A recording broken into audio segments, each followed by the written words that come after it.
আসসালামু আলাইকুম। আপডেট বাংলা সংবাদে আপনাকে স্বাগত। শুরুতেই শিরোনাম, পরে বিস্তারিত। আন্দোলনকারীদের কর্মসূচি পরিবর্তন, লং মার্চ টু ঢাকা সোমবার।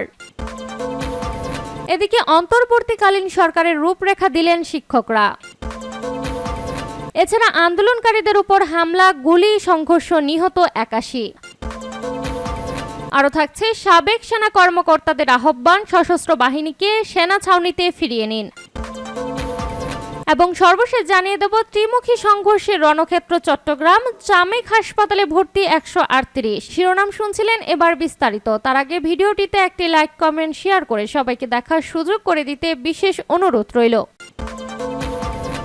আন্দোলনকারীদের কর্মসূচি পরিবর্তন, লং মার্চ টু ঢাকা সোমবার।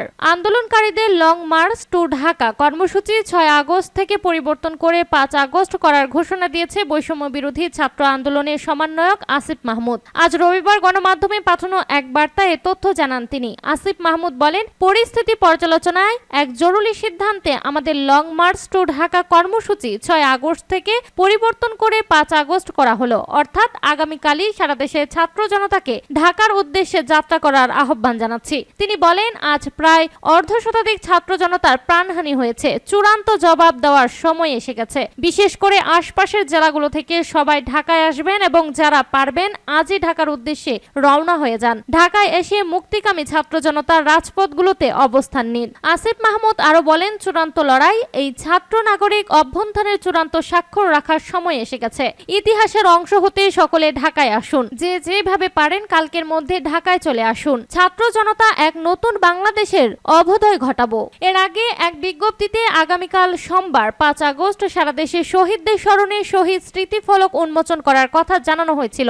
এছাড়া শাহবাগে বেলা 11টায় শ্রমিক সমাবেশ এবং বিকেল 5টায় নারী সমাবেশের ডাক দেওয়া হয়। পরের দিন মঙ্গলবার 6 আগস্ট সারা দেশের ছাত্র নাগরিক শ্রমিকদের ঢাকায় আসার আহ্বান জানানো হয়, যেটিকে লং মার্চ টু ঢাকা নাম দেওয়া হয়েছে। এখন লং মার্চ টু ঢাকা কর্মসূচি একদিন এগিয়ে আনলো আন্দোলনকারীরা।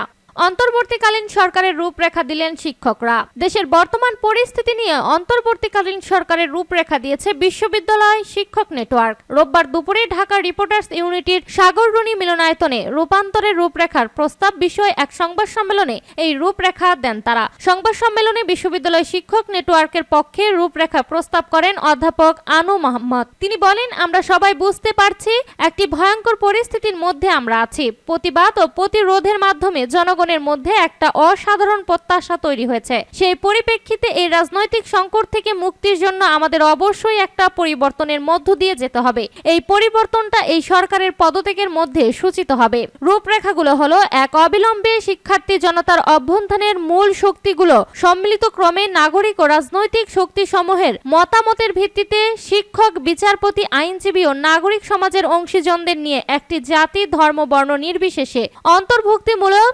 অন্তর্বর্তীকালীন সরকার গঠন করা হবে। এই সরকারের সদস্য নির্বাচনে আন্দোলনরত শিক্ষার্থীরা ভূমিকা পালন করবেন। এই সরকারের কাছেই শেখ হাসিনার সরকার পদত্যাগ করবেন। 2, শিক্ষার্থী জনতার অভ্যুত্থানের মূল শক্তিগুলো অংশীজনদের প্রতিনিধিত্বকারী সংগঠন সমূহের সমন্বয়ে সর্বদলীয় শিক্ষক, শিক্ষার্থী সহ নাগরিকদের নেতৃত্বে একটি ছায়া সরকার গঠিত হবে। এই ছায়া সরকার অন্তর্বর্তীকালীন সরকারের জবাবদিহিতা এবং স্বচ্ছতা নিশ্চিত করবে, যেন দেশে একটি গণতান্ত্রিক নির্বাচনের উপযুক্ত পরিবেশ নিশ্চিত হয়। একই সঙ্গে গণ অভ্যুত্থানের প্রকৃত দাবি বৈষম্যহীন বাংলাদেশ প্রতিষ্ঠায় পদক্ষেপ গ্রহণ করা হবে। 3, অন্তর্বর্তীকালীন সরকার ক্ষমতা গ্রহণের পর যে গুরুত্বপূর্ণ দায়িত্ব পালন করবে সেগুলো হলো, ক, জুলাই হত্যাকাণ্ড এবং জনগণের উপর জোর জুলুমের দায়ী ব্যক্তিদের বিচারের জন্য জাতিসংঘের সহায়তায় তদন্ত কমিটি গঠন করবে এবং তাদের বিচারের জন্য বিশেষ ট্রাইব্যুনাল গঠন করবে। খ, সাম্প্রতিক সময় করা মিথ্যা, ষড়যন্ত্রমূলক ও হয়রানিমূলক সকল মামলা বাতিল করতে হবে। এইসব মামলায় আটক কিংবা বিনা মামলায় আটক সবাইকে মুক্তিদান করবে। গ, সরকার গঠনের 6 মাসের মধ্যে একটি সংবিধান সভা গঠনের জন্য নির্বাচনের ব্যবস্থা করবে। আন্দোলনকারীদের উপর হামলা, গুলি, সংঘর্ষ, নিহত 80।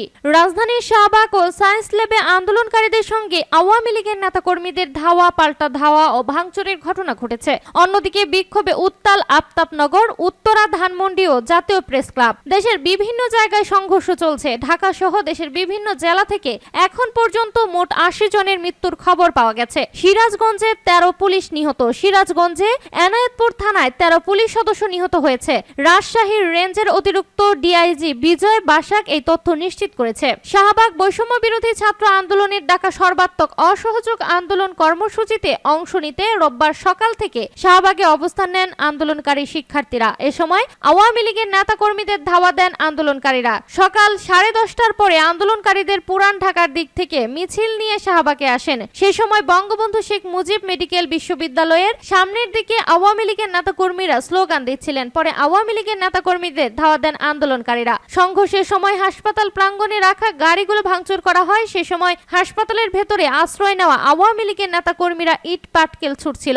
আগুন দেওয়া হয়েছে পরিবাগ ওভারব্রিজের নিচে। এদিকে ঢাকায় 5 জন নিহত হয়েছে, মুন্সিগঞ্জে 4 জন, মাগুরায় নিহত 4, রংপুরে 5, বগুড়ায় 3 জন নিহত, পাবনায় নিহত 3, লক্ষ্মীপুরে গুলিবিদ্ধ 5, আহত 50, সিরাজগঞ্জে নিহত 9, বরিশালে নিহত 2, জয়পুরহাটে নিহত 1, কুমিল্লায় নিহত 2, কিশোরগঞ্জে নিহত 4, রংপুরে আওয়ামী লীগের সংসদ সদস্যের বাসায় আগুন। সাবেক সেনা কর্মকর্তাদের আহ্বান, সশস্ত্র বাহিনীকে সেনা ছাউনিতে ফিরিয়ে নিন। সশস্ত্র বাহিনীকে সেনা ছাউনিতে ফিরিয়ে নেওয়ার আহ্বান জানিয়েছে বাংলাদেশ সেনাবাহিনীর সাবেক কর্মকর্তারা।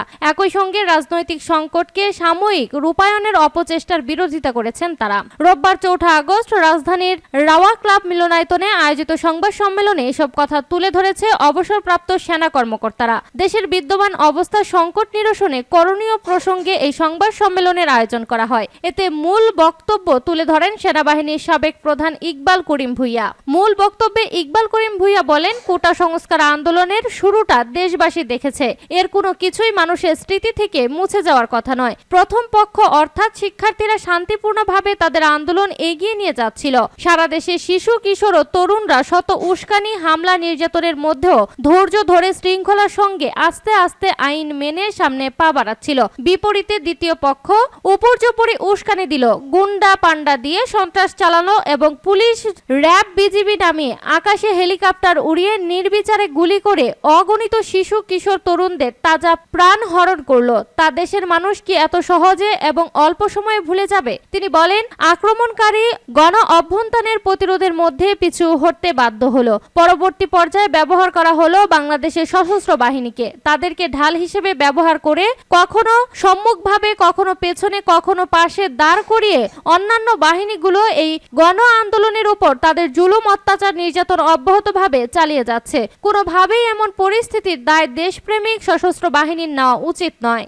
ত্রিমুখী সংঘর্ষের রণক্ষেত্র চট্টগ্রাম, চামেক হাসপাতালে ভর্তি 138। বৈষম্য বিরোধী ছাত্র আন্দোলনের এক দফা দাবিতে ডাকা অসহযোগ আন্দোলনে বিক্ষোভকারী ছাত্রলীগ, যুবলীগ ও পুলিশের মধ্যে সংঘর্ষের ঘটনায় 1.5 শতাধিক আহত হয়েছে। এর মধ্যে আহত 138 জনকে চট্টগ্রাম মেডিকেল কলেজ হাসপাতালে আনা হয়েছে। এদের মধ্যে 30 জনের চেয়ে বেশি গুলিবিদ্ধ রয়েছে।